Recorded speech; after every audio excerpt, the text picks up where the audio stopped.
We're good? All right. This is a person class, and the output is a person, an email, and then phone number. And we got that a few times. We got true, and we got Gene's email, and so let's kind of interpret the code here. Looks like we have a new person, a new object, P1, and we have the constructor, and we're sending all three. So we need a constructor with all three. So we're going to go into the class. We're going to go public, person. We need string, name, string email, and a string. We're using strings for the phone number also. Phone number. So this name is equal to name. This email is equal to email. And this phone number is equal to phone number. All right, so we have the constructor built with getting three parameters. All three parameters, we got three instance variables. We're good to go on that one.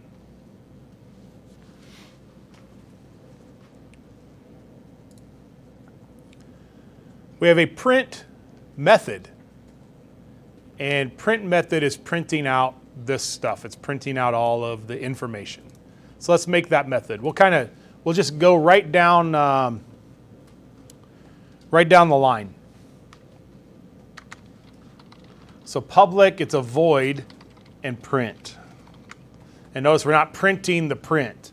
We're not printing a return value from the method, so that's why it's a void. So let's go system out, print line. We got name. Oops, I need quotation marks there. Name. I'll get it. Plus name.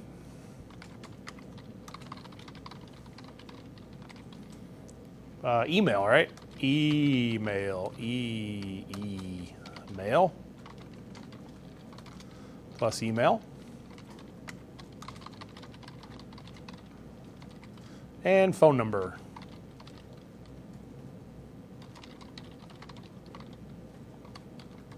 Oops, I need phone number in there.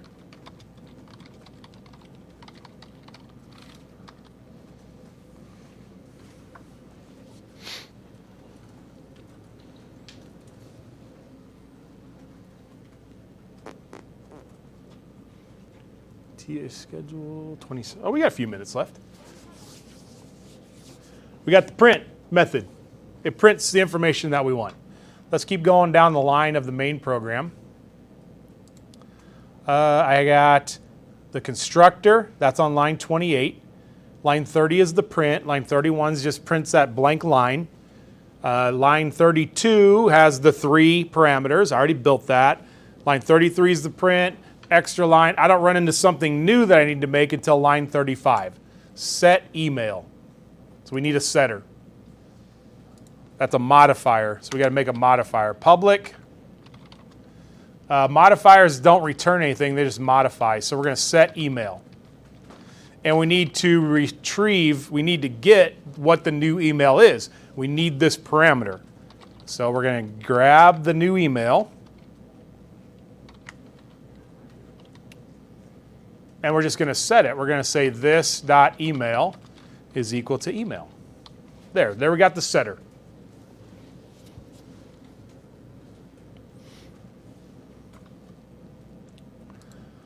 The setter was on line, where is it? Line 35. Line 36 is the print method. Line 37 is an extra line. 38 is something new because we only have two parameters for this constructor. We only have email and the phone number. And if you go look at the output, John is the default name. That's what goes along with person 3. So person 3's name is John. So I figured out what the default name is by looking at the output and kind of figuring it out. Now this is a new constructor. Ooh, I hope we can get this in before we have to go to lunch. This is the last thing we'll do. Oh, can we do this? Let's do this. Let's go copy. Let's work smart, not hard. Paste. Let's take name out of there. We can't have two of the same constructors. And our new name is John. Look at us go. Saving a little time.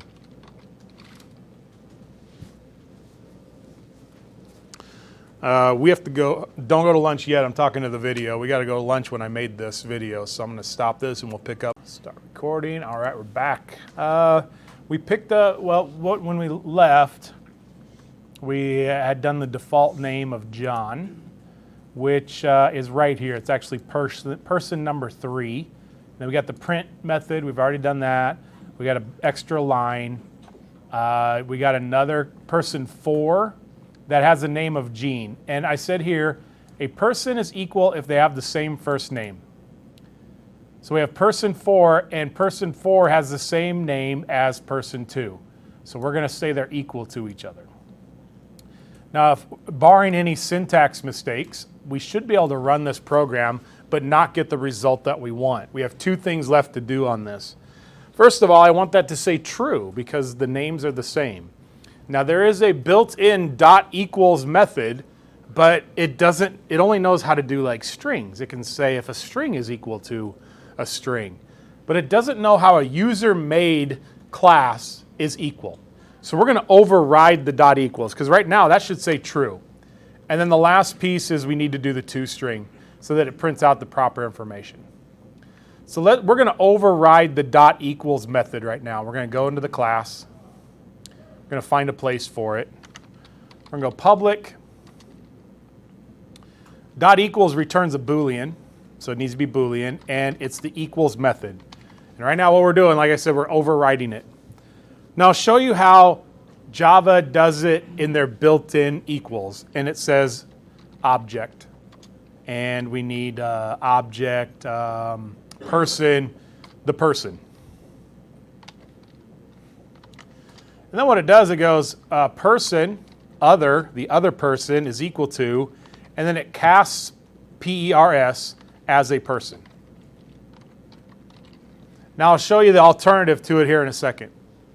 We don't have to do all this casting kind of juggling. And then we're just going to return other.name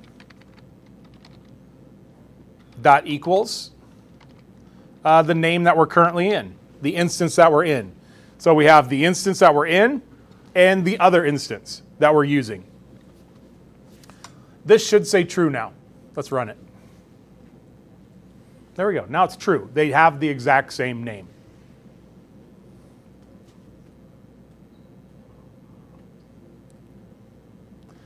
But all this object is called the superclass. String would be the subclass of object, and all objects are subclasses of objects. So we can do it like this, no problem, but we don't need to do it like this. Here's the alternative. I could just say this is a person, other, and then we don't need this line at all.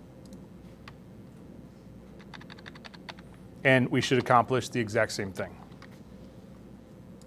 So there's overriding the .equals for user-defined classes. Now it says true. They do have the same name. If we wanted the same name and the same address, then we'd have to do some if statements and go, well, we'd have to compare both of them. So you can define what it means to be equal in your user-defined classes by overriding the equals. And our last thing we need to do on this is do the toString. Right now, the built-in toString puts the memory location. So we're going to do string, toString, so that we can print the object. And if you look at the output, it says Gene's email is the email. So we're going to go return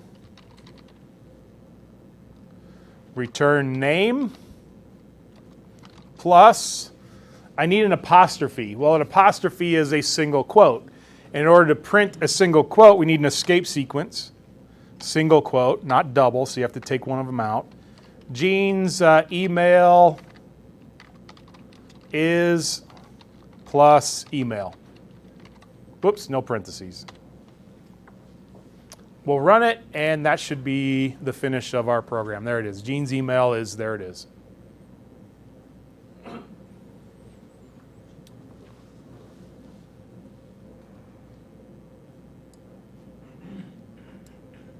couple questions, kind of prepare for our tests and quizzes. Take a look at this class and answer this question.